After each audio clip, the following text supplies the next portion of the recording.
Bien, Rosana, se ve muy bien. Ok, ahora sí, ¿me escuchan? Todo perfecto y se ve en pantalla grande, así que adelante, puedes comenzar. Listo entonces, muy buenas noches, y agradezco una vez más la invitación y en esta ocasión daremos comienzo a la segunda parte de calidad en perfusión.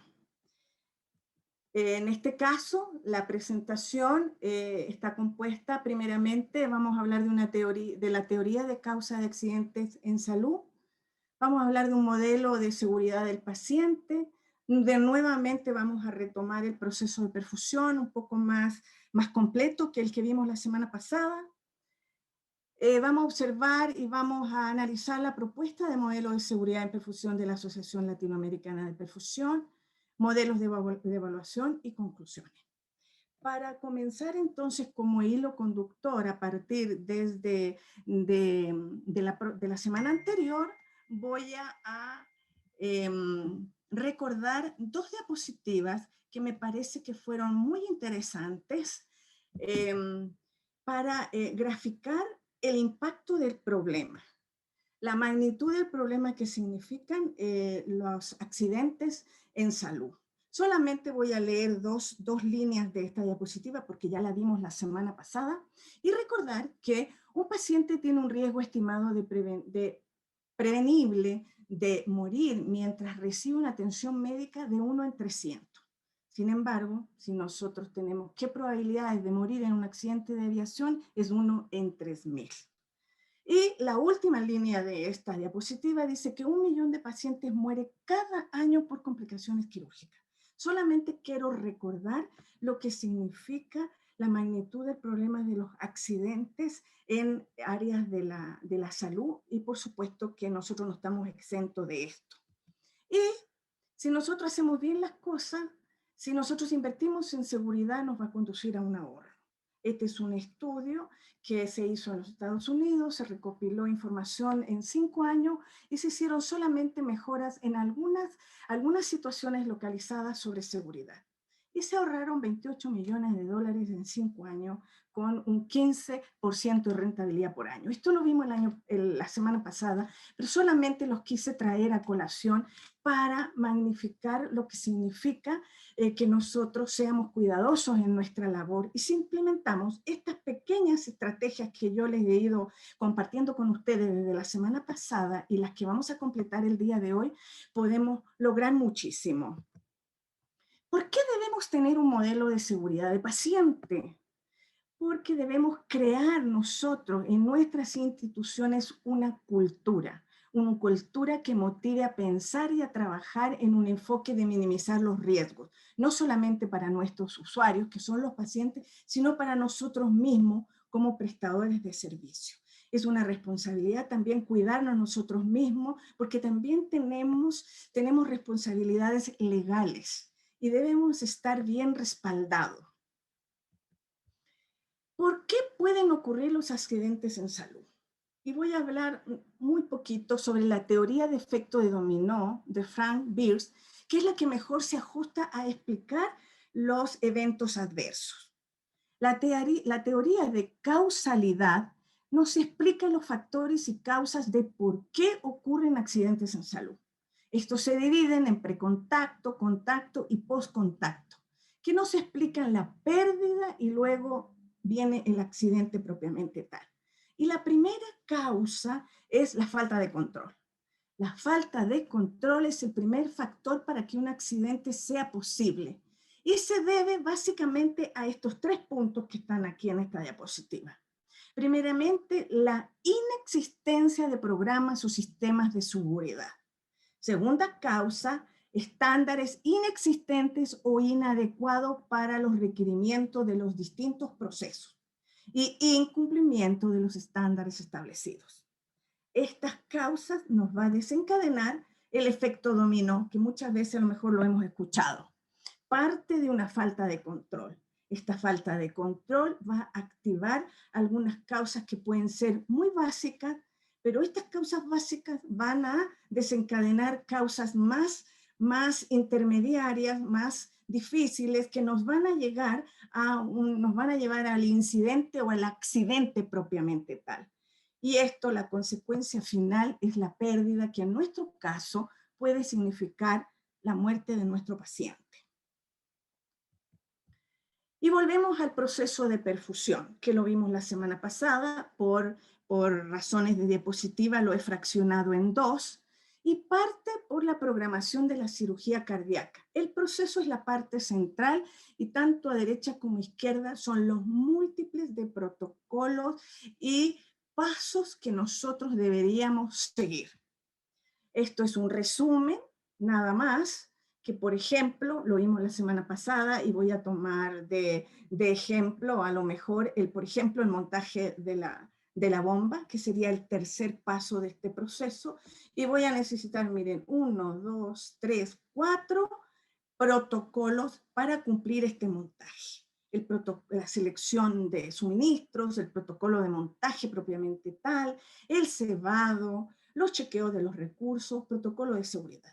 Y así sucesivamente.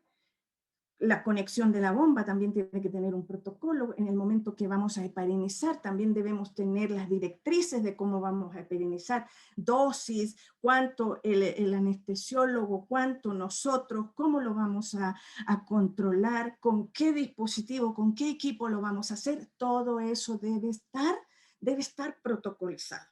Seguimos con el proceso de perfusión. Iniciamos la bomba, tenemos que necesariamente establecer parámetros de inicio, luego viene la conducción de la circulación extracorpórea y aquí viene una serie de protocolos de conducción por metas, de monitorización, protocolos de exámenes, de técnicas a utilizar, qué qué parámetros vamos a medir, qué drogas vamos a administrar, etcétera, etcétera, etcétera. Por otra parte, el protocolo de parada cardíaca, si seguimos avanzando en el proceso, recuperación del latido, la salida, la decanulación, el desmontaje, no olvidemos tampoco el intercambiador de calor y la eliminación de desecho. Todo tiene que estar normatizado a partir de los protocolos. El modelo de seguridad del paciente en perfusión tiene un objetivo principal que es disminuir los riesgos de eventos adversos. Este modelo tiene que estar compuesto por protocolos, indicadores y estándares. Los protocolos y los indicadores, para establecerlo, necesariamente tenemos que acudir a la evidencia científica y la literatura al respecto. Tenemos que establecer los mínimos aceptables para un estándar. ¿Cuáles son los requerimientos mínimos para constituir un estándar? ¿Qué debemos hacer para estandarizar un proceso de perfusión? Primeramente, definir el proceso de perfusión, que ya lo tenemos, establecer los protocolos de acción o de ejecución, adquirir la experiencia en la forma de ejecutar el proceso y los protocolos. Esto es importantísimo. Primeramente tenemos que adquirir la destreza para luego auditar el proceso de perfusión para su validez institucional. Si nosotros este proceso, estos protocolos que van a formar parte de este proceso, nosotros no los evaluamos, es imposible que podamos validarlos por una institución. Cuando ya están validados, están informados, están reconocidos por la institución, por los directivos, etcétera, se convierte en un estándar. Propuesta de modelo de seguridad de la Asociación Latinoamericana de Perfusión. Es una propuesta porque todavía no está estandarizado, que es nuestra idea, ¿no? Está constituido por 8 estándares que lo que pretenden es resumir, más o menos la práctica y el proceso de perfusión. Estos 8 estándares pretenden y están orientados a la seguridad del paciente. Y cada estándar tiene un mínimo de requerimiento para ser cumplido. Una vez que lo revisemos, vamos a ver posteriormente cómo los vamos a poder evaluar. Y cuando les vaya explicando cada estándar, voy a hablar de deben o de deberían. Cuando hablo de deben, ese mínimo requerimiento debe ser imprescindible. Y cuando hablo de deberían, ese requerimiento a veces no se puede cumplir porque depende de otros factores que están fuera de nuestro alcance. Comenzamos. Por ejemplo, el primer estándar sería evaluación de competencias educativas y profesionales. Los mínimos requerimientos aceptables para cumplir ese estándar sería, primeramente, que el perfusionista debe tener un título universitario o un documento que certifique que tiene un entrenamiento formal en perfusión. De lo contrario, no podría ejercer esta labor. Por otra parte, cada perfusionista debería estar certificado, en este caso los de Latinoamérica, por la Asociación Latinoamericana de Perfusión a través de la aprobación del BOAR. ¿Y por qué puse deberían? Porque en estos momentos el BOAR es a elección, es voluntario. Ojalá el día de mañana el BOAR sea prerequisito para poder ejercer nuestra labor. Cada perfusionista, para estar activo en la práctica de la perfusión, debería presentar 40 casos de perfusión al año, que es un indicador, que la Asociación Latinoamericana de Perfusión ha determinado para que este perfusionista esté activo. Seguimos con el segundo estándar, que es de elaboración de protocolos. Los mínimos requerimientos aceptables para cumplir este estándar. Cada equipo de perfusionistas de una institución deben elaborar todos los protocolos necesarios para la práctica de la perfusión. Todos. Deben ser socializados y aprobados por el líder del equipo o el líder de cardiocirugía. ¿A qué me refiero con esta parte? Que deben estar, todo el mundo debe conocer los protocolos, porque todo el mundo debe saber actuar ante una determinada situación. Y deben ser evaluados periódicamente, por ejemplo, una vez al año. Ese es un indicador, una vez al año. Si nosotros no evaluamos los protocolos, nunca los vamos a poder estandarizar. Si no los evaluamos, nunca vamos a poder hacer mejoras. Los protocolos no deben estar archivados en un cardet. Tercer estándar, supervisar, controlar y evaluar todos los procesos de perfusión e informar resultados. ¿Cuáles son los mínimos requerimientos aceptados? Primeramente, tener los protocolos, puse aquí algunos ejemplos y los vimos también en el proceso de perfusión. Algunos, como de montaje, de cebado, de conducción y subprocesos como dentro del protocolo de conducción hay algunos subprotocolos que los podríamos denominar subprocesos, que también los tenemos que evaluar obviamente. Y puse en negrillas deberían disponer de monitorización a través de dispositivos tecnológicos. ¿Y por qué puse deberíamos? Porque eso depende mucho de los recursos de las instituciones donde nosotros trabajamos. Pero nosotros, para poder cumplir el estándar de supervisar, controlar y evaluar, deberíamos determinar cuáles son los sistemas de monitorización tecnológica mínimos aceptables a los cuales nosotros podríamos optar. Y debe tener un método de control y evaluación. Lo vamos a ver más adelante. Ustedes pueden elegir cuál podrían utilizar, pero si no los evaluamos, no vamos a poder visibilizar nuestro trabajo. Cuarto estándar, responsabilidades. Aparte de todas las responsabilidades que ya las hemos visto, que también son responsabilidades de los perfusionistas, debemos tener unas mínimas aceptables en cuanto a seguridad, que son, por ejemplo, el montaje de la bomba con todos los dispositivos de seguridad necesarios según protocolo. El protocolo nosotros lo tenemos que hacer de acuerdo a nuestra realidad en la cual nosotros nos desenvolvemos. Pero en ese protocolo tiene que estar de montaje, tienen que estar todos los dispositivos posibles que nosotros podamos tener, tanto en la bomba, sensor de nivel, sensor de burbuja, o en el circuito propiamente tal, con los puertos para medir las presiones, dónde queremos medir las presiones, etcétera, etcétera. Deben colaborar, el perfusionista debe colaborar en la toma de decisiones de todo el equipo. Debe ser un miembro más, debe formar parte de las reuniones clínicas del equipo, debe participar en ellas. Deben pasar visita a los pacientes pre y post cirugía, pre y post procedimiento, porque la perfusión no termina en el quirófano. Para evaluar nuestra labor tenemos que observar cómo está evolucionando nuestro paciente. Y deben contribuir a apoyar a la capacitación de otros perfusionistas. Esa es una responsabilidad nuestra porque no somos eternos y tenemos que propiciar el recambio, el ciclo de otros perfusionistas nuevos. Quinto estándar, registros de proceso de circulación extracorpórea, manual o electrónico. Este estándar que aparece, que puede ser muy simple, es muy importante y tiene también sus requerimientos mínimos para que sea aprobado.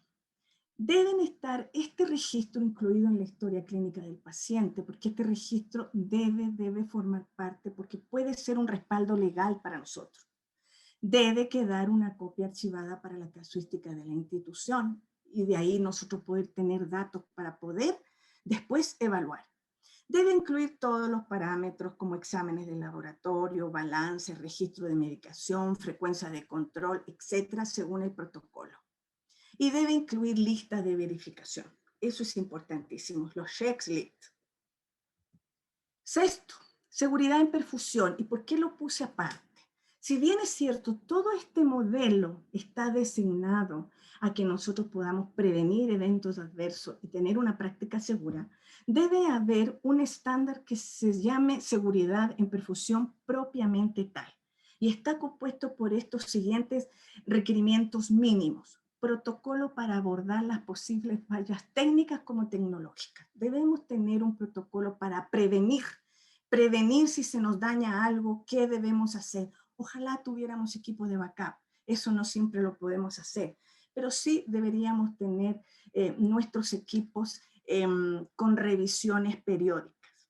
El equipo propiamente tal de circulación extracorpórea debe estar dotado de dispositivos de seguridad, ya lo vimos, sensores de nivel, burbuja, presión, etc. Debemos tener la lista de verificación que nosotros deberíamos determinar en qué momento del proceso la vamos a aplicar. Pre-SEC, al inicio de la SEC, post-SEC, etc. Y también debemos tener una lista de verificación de los equipos, sobre todo los equipos que debemos calibrar, como gasómetros, como la misma bomba, etc. Protocolos de registro de eventos adversos. Protocolo de transporte seguro del paciente, por ejemplo, a otro servicio, a la unidad de cuidado intensivo o a otro hospital. Debe existir un protocolo de transporte, un protocolo de emergencia, por ejemplo, lo peor que le podría pasar a un perfusionista, cambiar un oxigenador en media cirugía. Todo el equipo que está participando en la cirugía debe conocer este protocolo y debe saber cómo actuar. Y debería haber por cada cirugía al menos 2 perfusionistas. Esto depende de otros factores, pero deberíamos procurar hacerlo y trabajar en equipo. Estándar número 7, aseguramiento y mejora de la calidad.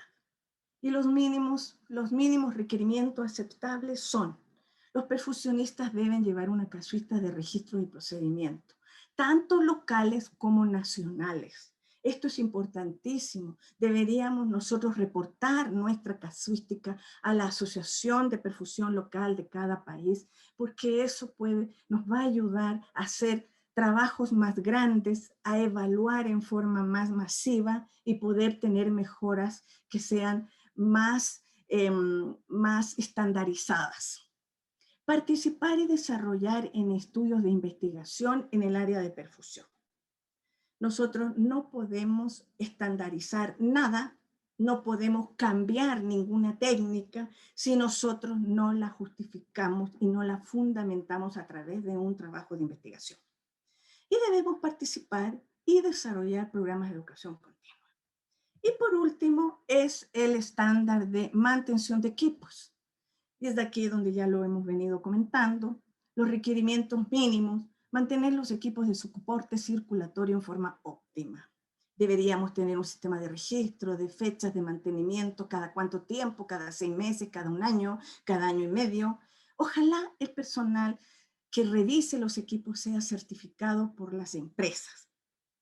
Además, debería existir un equipo de respaldo en perfecto funcionamiento de backup y deberíamos, los perfusionistas deben procurar que exista un suministro de energía y gases durante el procedimiento de SEC. Y para eso hay que establecer un protocolo directo de comunicación, a lo mejor con mantenimiento de los hospitales, porque estos son suministros internos que tienen otro tipo es más complejo, pero nosotros deberíamos procurar que esto no se interrumpa en ningún momento. ¿Por qué deberemos tener, y quise mostrarles como ejemplo, este modelo de seguridad macro? Para luego irlo analizando en forma particular, voy a tomar algunos ejemplos de este modelo para ver cómo deberíamos evaluarlo. ¿Cuál sería la metodología? Una de ellas es la evaluación por indicadores. Este algoritmo es muy sencillo, muy simple y se puede aplicar en casi todos los protocolos. Por ejemplo, primero deberíamos definir el proceso de perfusión, que ya lo tenemos definido. Luego diseñar un indicador, que para eso necesitamos la evidencia científica. Establecer el estándar. Este estándar lo tenemos que poner en práctica y tabular los datos, analizar los datos. Luego nos tenemos que establecer una meta. Este estándar lo vamos a cumplir al 50%, al 60%, al 100%. Si lo logramos, perfecto, está logrado, la situación está aceptada, se cumplió el estándar. Pero por otra parte, sucede que a lo mejor existe un problema. Si existe una mejora, perfecto, no pasa nada, la situación está aceptada, hemos cumplido el estándar. Pero si hay un problema, debemos investigar la causa. Y aquí es donde tenemos que utilizar la metodología que vimos la semana pasada. Análisis, modo, falla, efecto, análisis causa-raíz, etcétera, e identificar y realizar las medidas de mejora. Si las realizamos, tenemos que implementarlas y nuevamente tabular datos, analizar. Vemos si cumplimos la meta, vemos si lo logramos, la situación está aceptada y podemos este protocolo que estábamos evaluando, estandarizarlo. Vamos a hacer un ejemplo con nuestro BOAR. La evaluación por indicadores del BOAR para que este BOAR se pudiera estandarizar. El BOAR es parte de la educación continua. Primero tenemos que establecer un indicador que va a ser con qué porcentaje vamos a aprobar el BOAR. Por ejemplo, con el 50%. Por ejemplo. Pero el BOAR es parte de este estándar, la evaluación de las competencias educativas profesionales. Este estándar está compuesto por un mínimo que es el BOAR y por el mínimo que es el número de casos. Pero no vamos a circunscribir para el ejemplo solo con el BOAR. ¿Qué vamos a hacer cuando implementemos el BOAR? Vamos a tabular qué porcentaje de perfusionista rindió el examen, qué porcentaje lo aprobó. Pero nosotros previamente nos establecimos una meta y va a ser bien ambiciosa la meta. Esperamos que el 90% de los perfusionistas de Latinoamérica se animen y lo rindan. Y esperamos que el 100% de los perfusionistas de Latinoamérica lo aprueben. Eso va a estar logrado y la situación va a ser aceptada por la comunidad de perfusionistas y estos resultados permiten estandarizar porque cumplimos la meta y logramos estandarizar la evaluación de las competencias educativas y profesionales. ¿Qué pasa si no lo logramos? Resulta que tabulamos y nuestro resultado fue 50% solamente de la población de perfusionistas se animó a rendir el examen. Y de ese 50% también lo aprobó solo el 50%. Tenemos que ver cuál fue el problema y volvemos a nuestra herramienta ya conocida por todos nosotros, análisis, modo, falla, efecto, y vemos qué causas pudo provocar este resultado. Hubo poco tiempo para prepararse para el examen, hubo un factor económico, a lo mejor tuve una calamidad doméstica, a lo mejor las pruebas, el examen, las preguntas fueron muy difíciles, a lo mejor no tienen ninguna relación con todas las salas de estudio. Si identifico cuál fue el problema, debería rediseñar el BOAR y mejorarlo en la próxima edición. Lo implementamos y volvemos a tabular el porcentaje de rendimiento, el porcentaje de aprobación. Ojalá cumplamos la meta. Lo logramos, la situación es aceptada. Y de esa manera nosotros podemos estandarizar. Este caso yo les puse de ejemplo el BOAR, pero este procedimiento, este algoritmo lo podríamos hacer con todos nuestros protocolos. Si no los tenemos protocolizados, no podemos aplicar este sistema de evaluación. De este ejemplo, que es un poco macro, nos vamos a ir a algo un poco más particular. Por ejemplo, se llama una evaluación por escala. Esto es una escala de Likert. Nosotros a esta escala que vemos aquí abajito, le damos una puntuación, la que ustedes quieran.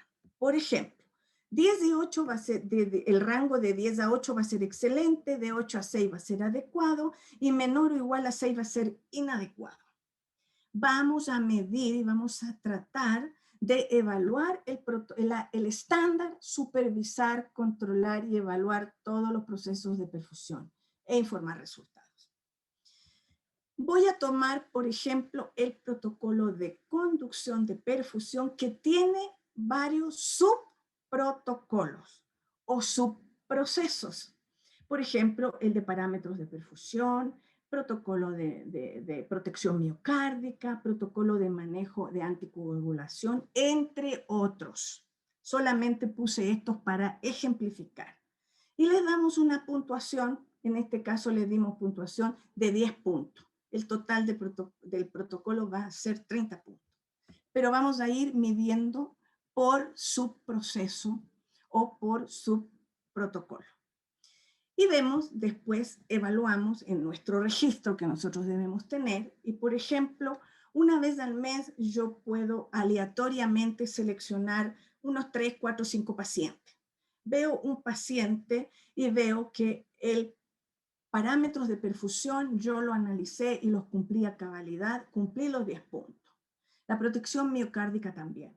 Pero el manejo de anticoagulación no, porque justo en la historia clínica que estoy evaluando, veo que tuvimos que reparinizar 2 veces durante el procedimiento. Y ahí es donde tengo que ponerme a pensar 7 puntos. Por lo tanto, estoy en adecuado nomás, no estoy en una escala de excelente como debería ser.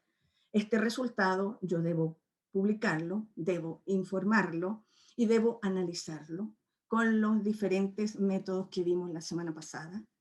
Analizar y ver qué fue lo que pasó. A lo mejor cambió la heparina, cambió la presentación de heparina y yo le puse un CC y a lo mejor el CC no tenía la dosis adecuada. O quizás qué fue lo que pasó. Tendríamos que ponernos a analizarlo e identificar la causa, mejorar. A lo mejor el equipo no estuvo bien calibrado, a lo mejor cambiamos del equipo y estamos midiendo con otro, etc. Alguna situación tuvo que pasar. De esta manera es otra manera más de evaluar. Y si vamos hilando más fino a algo más particular, por ejemplo, vamos a evaluar el protocolo para estandarizar una parte del protocolo número 6, que es seguridad, sería las listas de verificaciones o checklists. Vamos a determinar que el checklist, a modo de ejemplo, verá que todos estos son, por favor, ejemplos. Vamos a decir que vamos a utilizar y vamos a implementar un checklist pre-sec al inicio de la sec o post-circulación extracorpórea. Una vez al mes vamos a evaluar y vamos a ver y nos vamos a establecer una meta. Va a ser el 100% de nuestros pacientes, le vamos a aplicar los checklists en los diferentes tiempos del proceso de perfusión. Y evaluamos a fin de mes. Tuvimos 35 pacientes en el mes y vemos que en los 35 pacientes aplicamos la verificación pre-procedimiento. Alcanzamos la meta, el 100%, cumplimos la meta. Pero vemos que el protocolo de inicio no fue completo, se lo hicimos a 32 pacientes, obtuvimos un 91,4% y vemos que la verificación post-sec fue a 30 pacientes, el 85,7%, no cumplimos la meta. vuelta a evaluar, vuelta a sentarnos a analizar qué fue lo que pasó, por qué no cumplí las metas, qué pasó, no terminé el protocolo POSEC porque a lo mejor no fui a dejar el paciente a la terapia intensiva, porque a lo mejor venía otra emergencia, ¿cómo puedo mejorar esa situación? Y si identificamos los problemas, podríamos evaluar y mejorar. Estos son unos pequeños ejemplos de cómo deberíamos trabajar nosotros para tener una seguridad. Y en definitiva, lo que se persigue es que nosotros deberíamos tener una hoja de registro de eventos adversos. Y esta es como la parte última, la parte que resume nuestro modelo de seguridad de paciente en perfusión. Como nuestro modelo tiene 8 estándares, tiene los 8 estándares, nosotros, por ejemplo, vamos a ver si tenemos algún problema, si se nos originó algún accidente en perfusión, nosotros podríamos, esta hoja nos podría ayudar a clasificar de dónde partió el problema. Fue porque no habían las competencias necesarias, porque el perfusionista no está certificado, por lo tanto no tiene los conocimientos al día, o porque lisa y llanamente hubo falta de elaboración de protocolos. Y como no había falta de elaboración de protocolo, no todo el personal de la unidad estaba en conocimiento de los protocolos, por lo tanto no se evalúan, no están actualizados y se desencadenó un problema a raíz de esto. O a lo mejor porque no hay supervisión, control ni evaluación, porque no existe un programa de supervisión, no existe un sistema de control, no existe una evaluación periódica. Y así, por ejemplo, el de seguridad en perfusión, tuvimos un problema y es porque fallan las listas de verificación, porque el equipo no está dotado de todos los sensores adecuados, o no hay un protocolo de emergencia, etcétera, etcétera, etcétera. Esta es la importancia de tener este sistema de evaluación ordenada, clasificada, porque nos va a ayudar en definitiva a nosotros mismos, y el último beneficiario y el mejor de todos va a ser nuestro paciente. Me gustaría concluir diciéndoles que un modelo de seguridad en perfusión va a contribuir a priorizar y gestionar las medidas para minimizar los riesgos del proceso de perfusión. Los estándares y los protocolos son una herramienta para evaluar, mejorar y controlar el riesgo. Aplicar estos métodos que hemos venido analizando hace 2 semanas son necesarios para diseñar nuevos procesos de calidad que sean seguros. Y por último, el modelo de seguridad del paciente en perfusión es una medida de calidad. Primeramente, porque facilita la actuación del equipo quirúrgico durante la cirugía, el proceso de perfusión propiamente tal, y durante un evento adverso si llegara a ocurrir. Hasta aquí no me quiero ir sin decirle esta frase que no es mía, es del profesor Frank Birk, que dice que un accidente en perfusión le puede ocurrir a cualquier perfusionista. Lo más grave es que puede volver a ocurrir. Muchísimas gracias. Hasta aquí la intervención del día de hoy y podríamos dar paso a la discusión.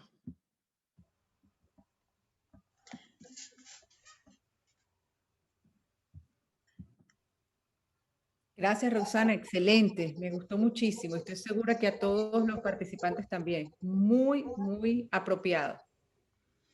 Te dejo con Linda para que conduzca las preguntas. Adelante, Linda. Sí, buenas noches con todos. Sí, tenemos 2 preguntas. Roxy, hay una pregunta. ¿Qué recomendaciones darías tú que debamos hacer nosotros para aplicar este modelo de seguridad? Ay, muchísimas gracias por la pregunta, me parece muy interesante. Mira, yo creo que si nosotros tenemos un modelo de seguridad que puede ser este o puede ser otro, que ustedes mismos realicen, Esto nos va a permitir visibilizar nuestra labor. Si nosotros este modelo lo evaluamos y publicamos nuestros resultados y los informamos directamente a nuestros superiores o a los directivos de los hospitales, de las clínicas, nosotros vamos a tener credibilidad, nos vamos a visibilizar y quizás vamos a poder pedir o exigir, entre comillas, un presupuesto para que nosotros podamos realizar esta evaluación, pues esta evaluación significa tabular datos, significa tiempo, que nos den un espacio de tiempo para realizar estas labores, y para eso se necesitan recursos. Si yo quiero implementar una técnica nueva y resulta que necesito dispositivos nuevos, necesito filtros, necesito trampas de agua, quiero un sistema de vacío, yo lo quiero implementar, eso significa un costo. ¿Cómo voy a solicitar eso si no tengo nada, no tengo ningún modelo, no he evaluado nada y no tengo argumento para exigir? Entonces yo creo que la importancia de tener este tipo de modelo es liz llanamente, visibilizar nuestra labor y podamos exigir algún tipo de presupuesto o exigir que nos acompañen en este proceso. Bien, espero que esta duda haya sido aclarada para todos. Roxy, también me están preguntando cuál es la diferencia que hay entre protocolo y guías. Es lo mismo, eso sí que es lo mismo. Protocolo es el conjunto de las guías. Un protocolo tiene partes y las guías son la suma, te da el protocolo y los protocolos nos van a dar un estándar. Y un protocolo se puede estandarizar si nosotros lo evaluamos, si no, no se estandariza. No se puede estandarizar.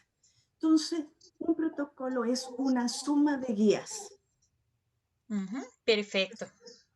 Perfecto. Roxy, una última pregunta antes de irnos a las 10 preguntas, porque si no nos vamos a hacer súper tarde con tantas preguntas que llegan. Pero hay una pregunta un poco interesante que dice, ¿qué parámetros usar para evaluar la perfusión y protección miocárdica tomando los datos de la historia clínica?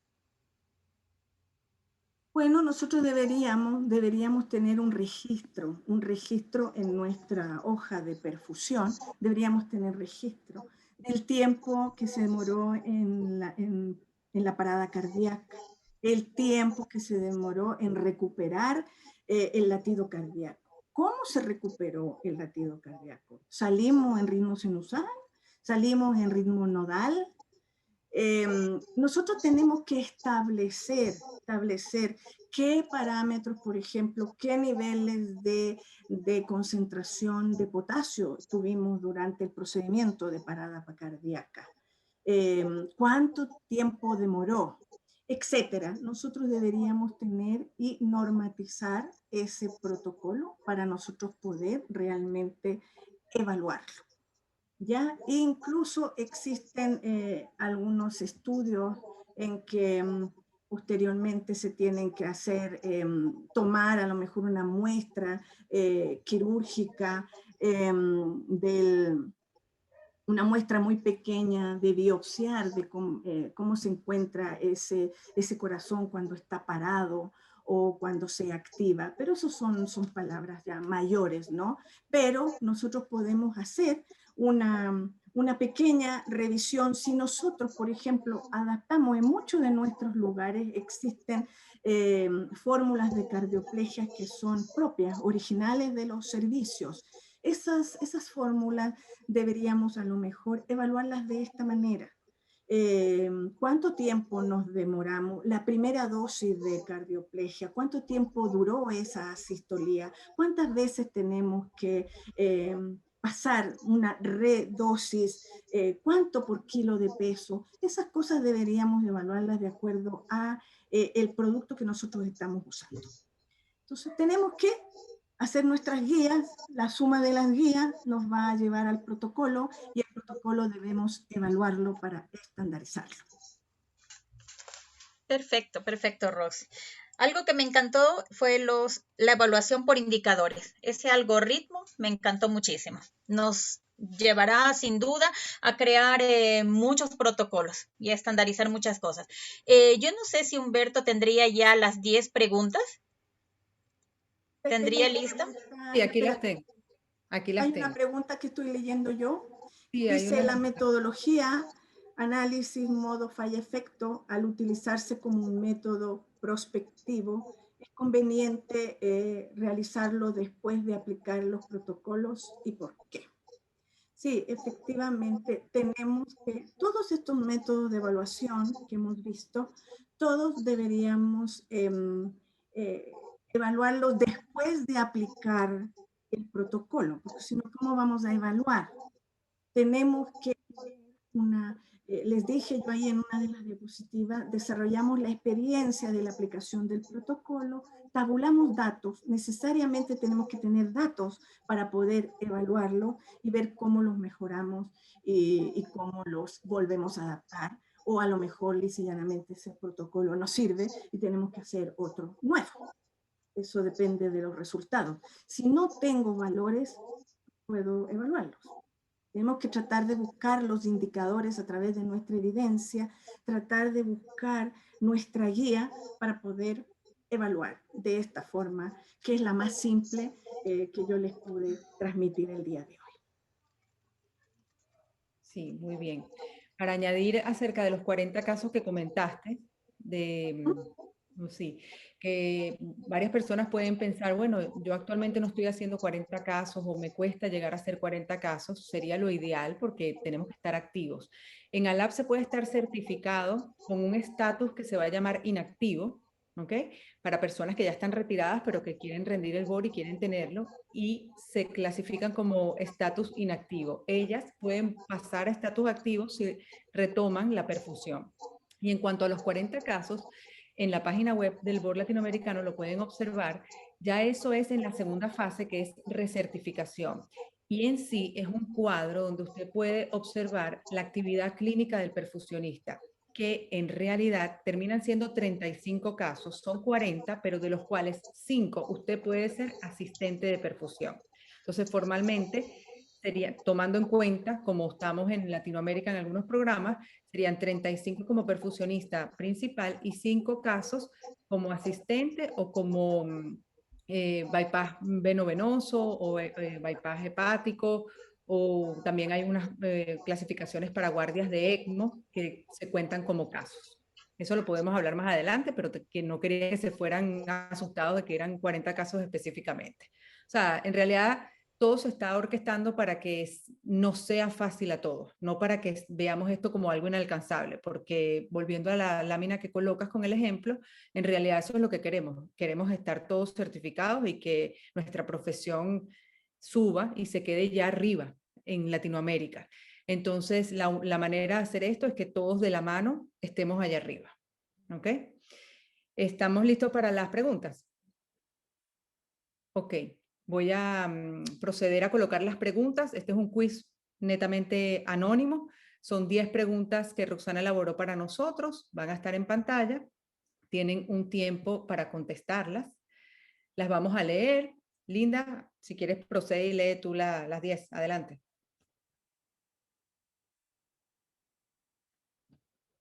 Ah, creo que Linda se salió. Bueno, voy a proceder. Ustedes pueden ir contestando a medida que yo las voy leyendo, pero también van a tener tiempo aparte. ¿Cuándo se estandariza un protocolo? Recopilar información sobre perfusión, reconocer el proceso de perfusión, evaluar el estándar a través de indicadores, reconocimiento de su validez institucional. Pregunta número 2. ¿Qué información es imprescindible para iniciar el proceso de evaluación? Tomar decisiones en conjunto con el equipo quirúrgico, el equipo de perfusión, etcétera. Establecer metas, establecer requerimientos mínimos aceptables para una determinada actividad, realizar un mapeo del proceso de perfusión. Voy con la pregunta número 3. ¿Cómo establecer los mínimos requerimientos para una determinada actividad en perfusión? A través de bibliografía e historia clínica del paciente, a través de la evidencia científica y bibliográfica sobre el tema a evaluar, definir los procesos, los conceptos a evaluar o a través de indicadores. Pregunta 4.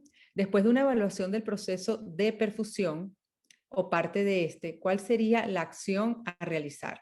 Activar los resultados, documentar procesos futuros, presentar un informe con los hallazgos más relevantes, elaborar una hoja de ruta. Yo me imagino que todos están viendo en su pantalla las preguntas, ¿cierto? Sí, Sí, ¿verdad? sí se ve, se ve. Ok, está bien. Vamos ahora con un caso clínico que coloca Rosana bien interesante. Número 5. En una institución se realizó la evaluación del protocolo de suministros necesarios para el montaje del circuito de SEC.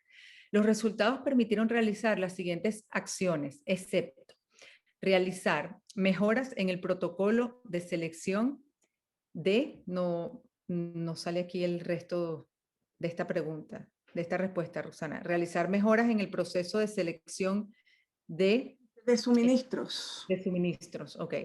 Siguiente, discriminar la calidad de producto para seleccionar el mejor proveedor. Después, monitorizar la eficiencia del proceso de selección del suministro. Última, cambiar la hoja de recolección de datos. La pregunta 6 nos habla, ¿por qué es importante tener un modelo de seguridad en perfusión? Contribuye a gestionar, priorizar y prevenir los riesgos del paciente en perfusión. Ayuda a prevenir riesgos en perfusión, contribuye a clasificar los tipos de riesgo, ayuda a tener una base de datos sobre riesgo. 7. Para implementar cualquier técnica dentro del proceso de perfusión es necesario realizar varios procedimientos con esta técnica, realizar varios procedimientos con esta técnica y registrar los resultados. Realizar varios procedimientos con esta técnica, recolectar datos, analizar y evaluar. Y última, realizar varios procedimientos con esta técnica, recolectar datos y evaluar. Fíjense que esta es una pregunta que tiene todo en una, pero va quitando algunos otros. Entonces, esta es una pregunta modelo que puede existir en el board. Hay que leer bien. Una medida de calidad en perfusión número 8 es elaborar diseño de protocolos, estandarizar los protocolos, participar y programar investigaciones y programas de educación continua en perfusión, establecer indicadores de evaluación. 9. ¿Por qué el board garantiza calidad en perfusión? Porque es un estándar de calidad en perfusión, porque contribuye a disminuir los accidentes en SEC, es un requisito para ejercer la profesión, evalúa las competencias educativas y profesionales del perfusionista. Última pregunta, 10. ¿Qué parte del proceso de perfusión falló? El protocolo de inicio de la SEC, el checklist de inicio de la SEC, la programación de la alarma del sensor de presión, el cálculo de flujo para el inicio de la SEC. Este era, es que aquí no Aquí salió. faltó Este es un algo. caso. Esto es un caso clínico. Yo lo voy a tener que leer porque veo que solo se copió qué parte falló. Lo voy a Está leer. el caso, están solamente los resultados. Sí. O sea, perdón, las alternativas, pero no está el Sí. caso. Bueno, vayan contestando. Yo lo tengo aquí. Lo voy a leer. Pues yo no lo tengo a mano. Yo lo tengo aquí. Bueno, si quieren, presten atención al caso clínico porque no está en pantalla. La pregunta va a ser, ¿qué parte del proceso de perfusión falló? Voy con el caso clínico. Cirugía de reemplazo de válvula aórtica, pregunta 10. El cirujano da la orden de entrar en SEC. El perfusionista inicia el procedimiento. Acto seguido, suena la alarma de presión. Se detiene el cabezal arterial de la bomba y el profesional advierte el aumento excesivo de la presión en la línea arterial. El cirujano se da cuenta que no había retirado la pinza de la cánula arterial al dar la orden de entrar en circulación extracorpórea. ¿Qué parte del proceso de perfusión falló? Si alguien necesita que la repitamos, lo escribe en el chat y lo volvemos a repetir. Vamos a dejarlos unos minutos tranquilos para que contesten.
Buenas noches, ya damos inicio a las preguntas.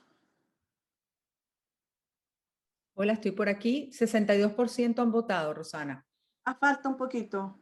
Sí, Ya. sí, como son un poco más largas, si quieres esperamos hasta 70. Estamos de tiempo, Ok, perfecto. estamos un poco justo de tiempo, pero bueno, ya van por 66%. Esperemos un minutico más, ¿te parece? Sí, perfecto, ningún problema. Ahí van rápido, después que dijiste eso ya van rápido.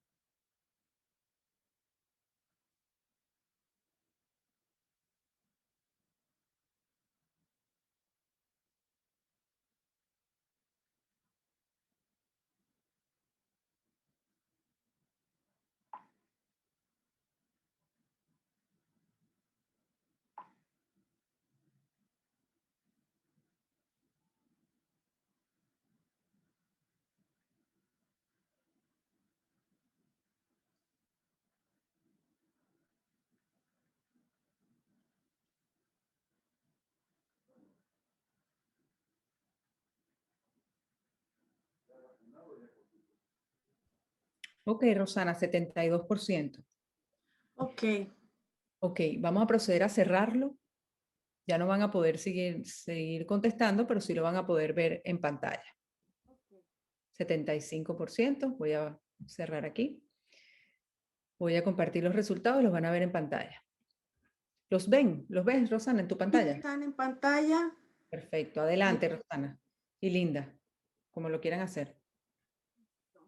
¿Está por ahí, Linda, o no? ¿O ya se Se conectó? te oye muy Sí, bajito, sí, Rosana. sí, Rosy, estoy por aquí, pero creo que tú Ya. deberías, sí, deberías explicar cada pregunta para aclarar las dudas y si alguien tiene dudas. Ok, perfecto. Bueno, la primera pregunta es, ¿cuándo se estandariza un protocolo? ¿Cuándo un protocolo se convierte en un estándar? Teníamos recopilación de información sobre perfusión, reconocer el proceso de perfusión, evaluar el estándar a través de indicadores, y vemos que la mayoría puso esa, y reconocimiento de su validez institucional. La pregunta correcta es la última, reconocimiento de su validez institucional. Yo les puse incluso en una diapositiva que algo se estandariza cuando ya tiene un reconocimiento masivo. Por ejemplo, es como un estándar ahora en perfusión de adulto los parámetros de perfusión por meta, porque la evidencia científica dice y la clasifica y tiene un nivel de evidencia 1A, que es el mejor nivel de evidencia. Es porque se hicieron múltiples estudios, se hicieron múltiples recopilaciones, metaanálisis, y se llegó a un consenso a nivel de muchas sociedades, a nivel de muchas instituciones, y determinó que esos parámetros eran los correctos. Entonces, cuando un protocolo se va a estandarizar es cuando tenemos un reconocimiento institucional. Si nos bajamos y nos circunscribimos a nuestros pequeños protocolos de nuestro proceso de perfusión en nuestros lugares locales, es ahí donde nos tiene que haber un reconocimiento de la institución, de los directamente superiores de nosotros. Y eso lo vamos a hacer informando nuestros resultados cuando evaluamos. La segunda pregunta: ¿qué información es imprescindible para iniciar el proceso de evaluación? Aquí lo estoy leyendo. Estamos en la segunda pregunta. Es la C. Efectivamente, la mayoría de la gente contestó. Es establecer los requerimientos mínimos aceptables para determinar la actividad. Entonces, y esa información la tenemos que adquirir a través de la evidencia y a través de la bibliografía que existe al respecto. La número 3 dice, ¿cómo establecer los mínimos requerimientos para una determinada actividad en perfusión? a través de la evidencia científica y la bibliografía que existe sobre el tema. Vemos que la mayoría lo contestó correctamente. La número 4. Después de una evaluación del proceso de perfusión y parte de este, ¿cuál sería la acción a realizar? Es la número C.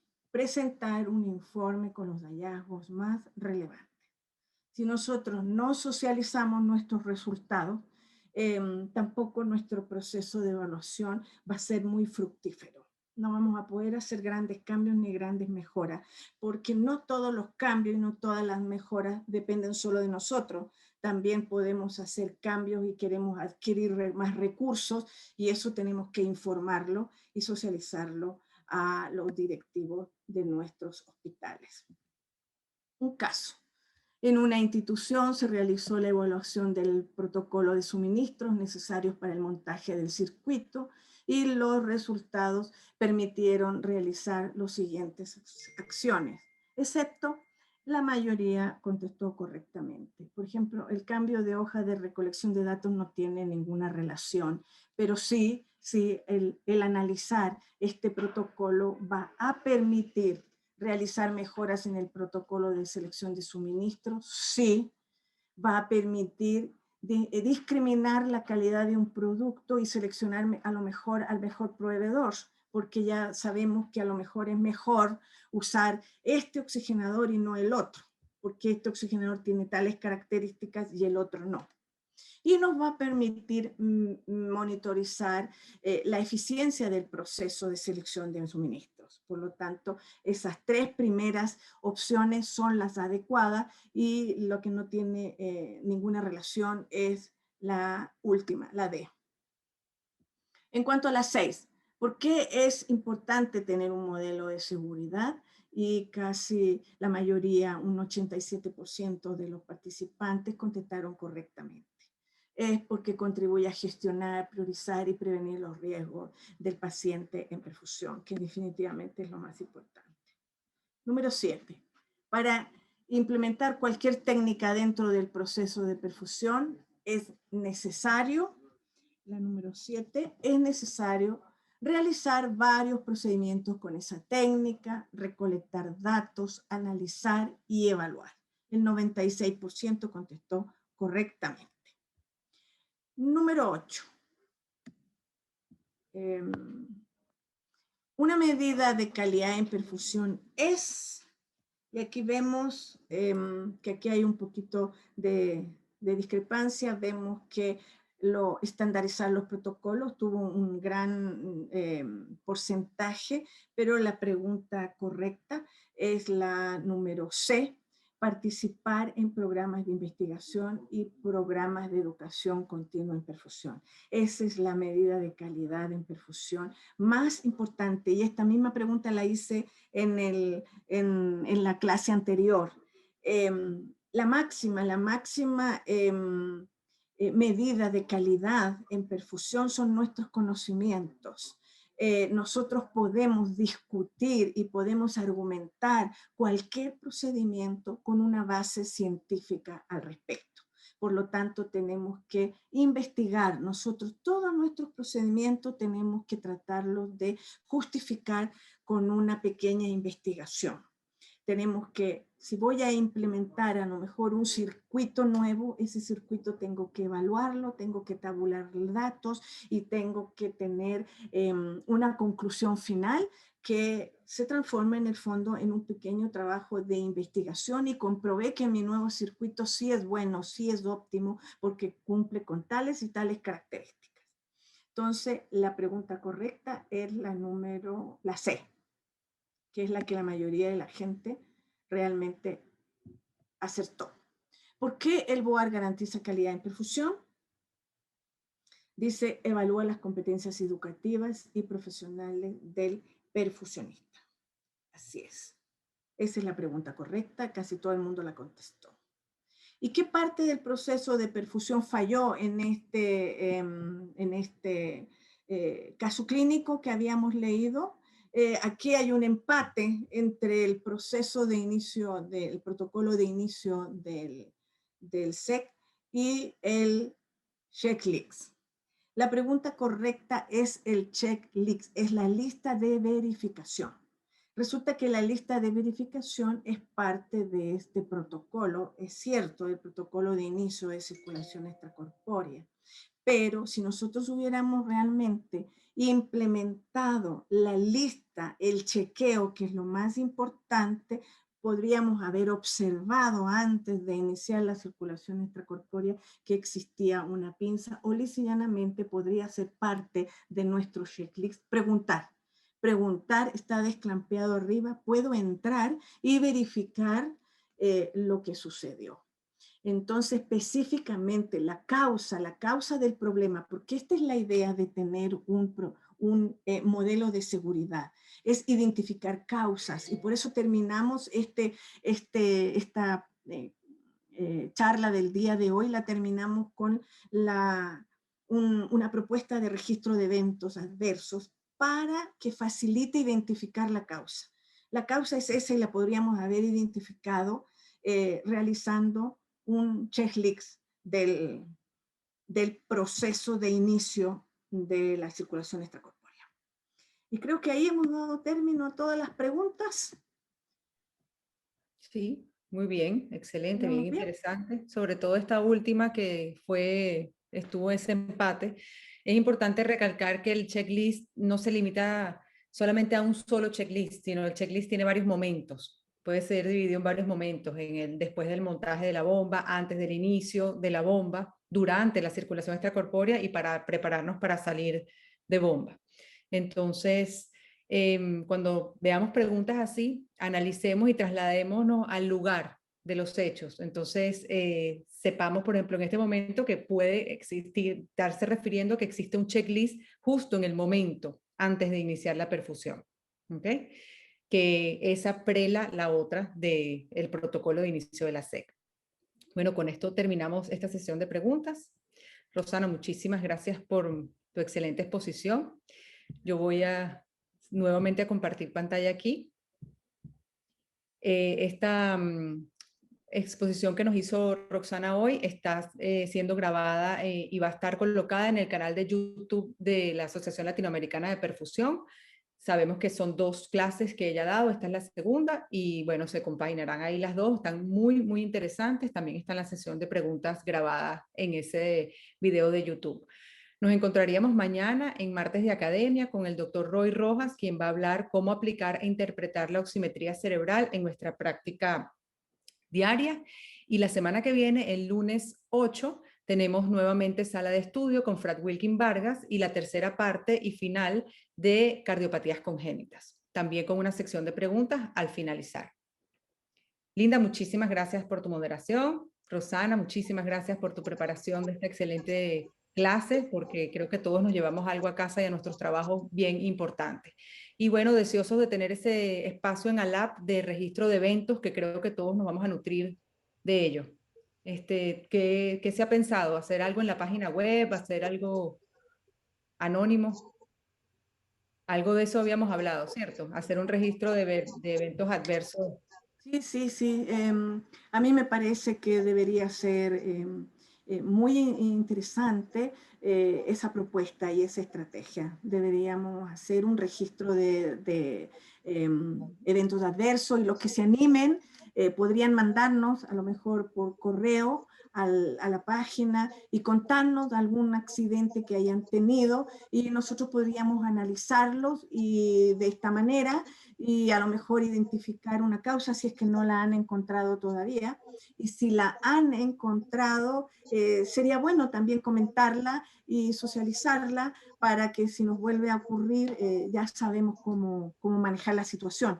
Así que a mí me parecería muy bien que pudiéramos implementar un espacio para difundir eventos adversos. O sea, no siempre tenemos que hablar de cosas muy así, de maravillas, sino que también los accidentes en perfusión pueden ser una estrategia de aprendizaje muy buena.